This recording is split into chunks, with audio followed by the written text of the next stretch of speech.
शुरू अल्लाह के नाम से जो निहायत मेहरबान रहम करने वाला। अस्सलाम वालेकुम नाज़रीन, आप देख रहे हैं मेरा यूट्यूब चैनल और मेरा नाम है मोहम्मद हारून। अब तक की ये सबसे बड़ी खबर है लाहौर में शुरू हुई दो ग्रुपों की लड़ाई के हवाले से। जहां पर हमने देखा कि पुलिस कुछ इनिशिएटिव्स ले रही थी, पुलिस कुछ काम कर रही थी, वहीं पर हुकूमत ने भी जो है अपना काम दिखाना शुरू कर दिया था। और इस हवाले से जब मैंने आज सुबह प्रोसिक्यूटर जनरल पंजाब से बात की थी तो उन्होंने ये कहा था कि रियासत के अंदर जो है रियासत कायम नहीं करने दी जाएगी, रियासत के रिट को हर हाल में कायम किया जाएगा। स्टेट विद इन स्टेट कुछ भी नहीं है, यहाँ कोई बदमाश ग्रुप नहीं है, कोई यहाँ पर बदमाश नहीं है, कोई गैंग वॉर नहीं हो रही। और इसी हवाले से अब पंजाब हुकूमत का और पुलिस का मुश्तरका तौर पे एक बड़ा लाया अमल जो है वो सामने आया, क्योंकि गुज़िश्ता 10 महीनों से लाहौर के ऊपर जो है अजीबो गरीब लड़ाई के जो है वो साए मंडरा रहे थे। और अब इन बादलों को जो है हटाने के लिए लाहौर पुलिस ने एक बहुत ही अहम काम किया। ये मैं आपको खबर बता रहा हूं कि आज आला पुलिस अफसरान की जेर सदारत जो है एक इजलास हुआ है, जिसमें लाहौर के तमाम नामवर बदमाश ग्रुप, इसके अलावा भत्ता माफिया ग्रुप, कब्जा माफिया ग्रुप, इसके अलावा डराने धमकाने और मुख्तलिफ किस्म के जो ग्रुप्स हैं उनके हवाले से जो है तफसीली जायजा लिया गया। और उस जायजे के बाद ये बात सामने आई कि गुज़िश्ता 10 माह के दौरान लाहौर के जो दो बड़े ग्रुप हैं, ट्रकावाला ग्रुप और बट ग्रुप, इन दोनों के दरमियान जो पुरानी चलती आ रही दुश्मनी है, लड़ाई है, उसकी वजह से अब यहां पर लड़ाई झगड़े खदशात जो है बढ़ते जा रहे हैं और एक दूसरे पर जो है जवाबी वार के हमले भी हो सकते हैं। और इन सब चीजों के ऊपर काबू कैसे पाया जा सकता है? बहुत क्लियर चीज है कि स्टेट की रिट को कभी भी चैलेंज नहीं किया जाता, और जब स्टेट की रिट को चैलेंज किया जाता है तो फिर स्टेट अपना काम दिखाती है, स्टेट अपना आप दिखाती है, और रियासत फिर वो करके दिखाती है जो किसी ने सोचा नहीं होता। क्योंकि रियासत के बाद तमाम ताकतें, तमाम ताकतों का सरचश्मा मंबा रियासत होती है, तमाम चीजें उसके अंदर फॉल करती हैं। और फिर रियासत ने आज वो काम कर दिया जो शायद किसी भी लाहौर के बदमाश ग्रुप ने, कब्जा माफिया ग्रुप ने सोचा नहीं था। अहम खबर यह है कि लाहौर पुलिस के सरबराह ने यह फैसला किया है कि दोनों ग्रुपों के, तीफी बट ग्रुप और टीपू ट्रकावाला ग्रुप के जो है तकरीबन 30 अफराद को अब कम अज कम 30 दिन के लिए जो है नजरबंद कर दिया जाएगा, कम अज कम 30 दिन के लिए। और इस हवाले से जो है पुलिस ने जो इकदाम किए हैं उसमें ये बात सामने आई है कि 3 MPO के तहत इन अफराद को जेलों में बंद किया जाएगा। और जो नाम मेरे पास आए हैं वो भी बहुत हैरत अंगेज हैं, और पुलिस ने किसी हद तक ये कोशिश की है कि ये मामला अब ठंडा किया जाए। ये मामला ठंडा करने के लिए ही आला पुलिस अफसरान का एक अहम इजलास आज हुआ था, और इस इजलास में ये फैसला किया गया कि टीपू ट्रकावाला ग्रुप और तिफी बट ग्रुप के जो है अफराद को, इसके अलावा कुछ और जो नाम नेहाद बदमाश भी बने हुए हैं या कुछ लोग जो जेलों में बंद है, उनके ग्रुप्स लाहौर के अंदर कार्रवाइयां करते हैं या उनके नाम को चलाते हैं, उनके भी अफराद को जो है नजरबंद कर दिया जाएगा। इसमें जो बड़ी अहम खबर यह थी कि टीपू ट्रकावाला ग्रुप के कुछ नाम जो है वो सामने आए हैं, जिसमें अमीर मसब, अमीर फतेह, बिच्छू पहलवान, इसके अलावा इनके कुछ कारिंदों के नाम जो है, तकरीबन 13 अफराद के नाम जो है वो टीपू ट्रकावाले ग्रुप से शामिल हैं, जिनको नजरबंद किया जाएगा 3 MPO के तहत। क्योंकि अगर हम देखते हैं इस साल में सबसे पहला जो इंसिडेंट हुआ और वो बहुत ही नाकाबिले तलाफी नुकसान था, वो था टीपू ट्रकावाला ग्रुप के मतलब आखिरी चश्मो चिराग। इस लिहाज से मैं कह रहा हूं कि वही लड़का जवान हुआ था टीपू ट्रकावाले के बाद, और उसी को भरी जवानी में मौत के मुंह में भिजवा दिया गया। मैं बात करूं यानी कि अमीर बलाच की, एक बहुत अफसोसनाक वाकया था, जिसके बाद लाहौर की जो अंडरवर्ल्ड की सियासत थी और अंडरवर्ल्ड के जो लोग थे वो एक बार सर जुड़ के बैठे भी, और फिर वो काफी परेशानी के आलम में थे कि अब इस लड़ाई का काम क्या होगा और कहां जाकर रुकेगी। और इसका इल्जाम फौरी तौर पर ही तिफी बट ग्रुप की जानिब चला गया था और उनके खिलाफ FIR भी हो गई थी। फिर लाहौर में दूसरा बड़ा इंसिडेंट गुज़िश्ता माह हुआ, जिसमें एहसन शाह जो है पुलिस की हिरासत में एक पुलिस मुकाबले में ही मारा गया। उसके कुछ ही दिनों के बाद एक और लाहौर का बड़ा इंसिडेंट हुआ, वो था जावेद बट का। यानी कि जावेद बट वो शख्स थे जो तीफी बट के दस्तेराज समझे जाते थे, उनके बहनोई थे, और यानी कि उनकी बहन के खावन थे, एक बड़ा नाम था उस लिहाज से कि वो तीफी बट से उनका ताल्लुक था। तो पुलिस ने अब तीफी बट ग्रुप के भी जो है कुछ लोगों को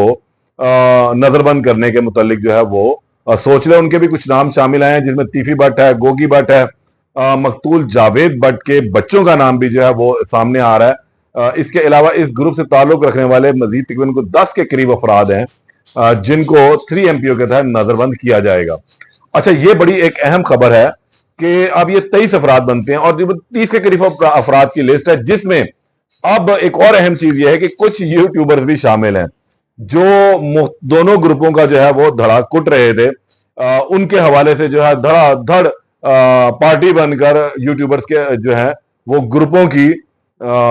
तर्जुमान बने हुए थे। इनके भी जो नाम वो शामिल किए गए हैं। और ये नाम मैं फिलहाल सिगरात में क्या रखूं, क्योंकि मुझे भी कुछ खास इल्म अभी तक नहीं है, लेकिन ये बात जरूर कंफर्म है कि कुछ यूट्यूबर्स के नाम भी जो है वो शामिल किए जा रहे हैं, और खासकर उन यूट्यूबर्स के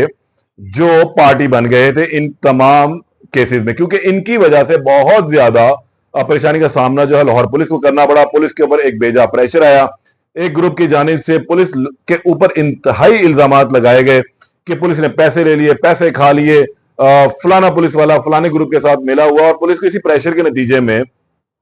कल शकील भट्ट जो SI है ऑर्गेनाइज क्राइम यूनिट का, उसको भी सस्पेंड करना पड़ा, क्योंकि एक प्रेशर था। बज़ाहिर पुलिस ने कहा कि महकमाना कार्रवाई है, महकमाना कुछ गफलत की वजह से इसको सस्पेंड किया गया, लेकिन बज़ाहिर इसके पीछे इसी तरह के अवामिल जो है कार फरमा थे कि एक प्रेशर बना हुआ था दूसरे ग्रुप की जानिब से।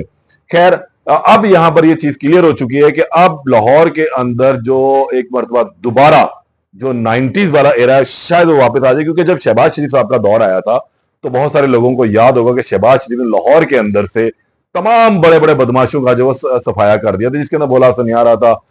इसके अलावा कोई लंबी बम्बियों वाला था, कोई छोटी बम्बियों वाला था। ये तमाम लोगों को जो है बिल्कुल सफा हस्ती से मिटा दिया गया। इनके चाहने वालों को, इनके मानने वालों को, इनके साथ काम करने वालों को भी जो एक दफा भरपूर खडेला लगाया गया और लाहौर शहर के अंदर से जो बदमाशी का बिल्कुल खात्मा कर दिया गया। लेकिन उसके बावजूद जो खानदानी दुश्मनियां कुछ अरसे से चली आ रही थी वो चलती रही, लेकिन इन लोगों ने भी जो है कुछ किनारा कशी इख्तियार कर ली और चुप करके बैठ गए अपने अपने बिलों में कि अगर हम बाहर निकलेंगे तो हमारे खिलाफ भी कार्रवाई हो सकती है। तो उन्होंने अपने कामों को महदूद कर लिया और लड़ाई झगड़ों को कुछ हद तक महदूद कर दिया। हल्के फुल्के को इक्का दुक्का जो है वो तीर पटाखा जो चलता रहता था, लेकिन वो बहुत ज्यादा ऐसी नौयत का नहीं था कि जिससे शहर के अमन अमान को नुकसान पहुंचने का खदशा हो। लेकिन गुज़िश्ता कुछ 5 से 7 माह के दौरान ऐसे वाकयात अब रूनुमा हो चुके हैं कि लाहौर पुलिस के लिए चैलेंज बनते जा रहे थे। जहां पे अमन अमान के दीगर मसाइल है, वहीं पर पुलिस को इन मसाइल का भी सामना करना पड़ रहा था, क्योंकि इसमें तमाम इल्जामात किसी हद तक पुलिस के ऊपर भी लगाए जा रहे थे। जिस पार्टी का नुकसान होता था वो पुलिस पर इल्जाम लगाती थी। तो यही सूरत हाल हम देख भी रहे थे, और आज पुलिस ने फिर ये फैसला किया है कि अब तकरीबन 23 अफराद इन दोनों ग्रुपों को और कुछ दीगर अफराद को जो है, जिनमें कुछ यूट्यूबर्स भी शामिल होंगे, उनको बाकायदा तौर पर नजरबंद कर दिया जाएगा,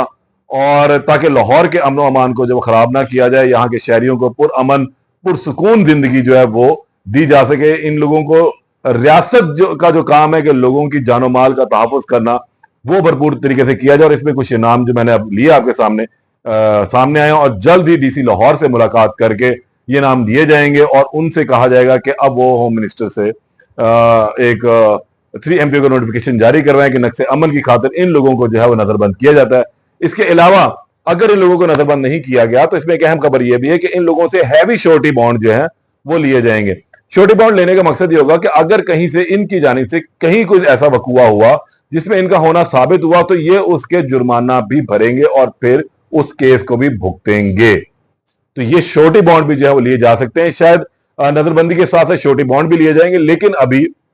ये कंफर्म हुआ, ये हमारे जराए ने हमें बताया कि इन तमाम अफराद के खिलाफ जो भरपूर कार्रवाई का आगाज कर दिया गया और अब इनको नजरबंद करने के अहकाम जारी कर दिए गए हैं। गो के अच्छा, इसमें एक और जो दूसरा ग्रुप है वो कैसर भट्ट ग्रुप है, यानी कि कैसर भट्ट जो इस वक्त मफरूर भी हैं, मंजर आम से गायब है, क्योंकि उनके ऊपर जावेद भट्ट के कत्ल का जो इल्जाम आया था। इसी तरह ही अमीर फतेह जो है वो मंजर आम से गायब है, अमीर मसब जो है वो बैरून मुल्क है। तो इन तमाम लोगों के डिटेंशन ऑर्डर तो जारी कर दिए जाएंगे, जैसे जैसे आते जाएंगे फिर इन लोगों को डिटेन कर दिया जाएगा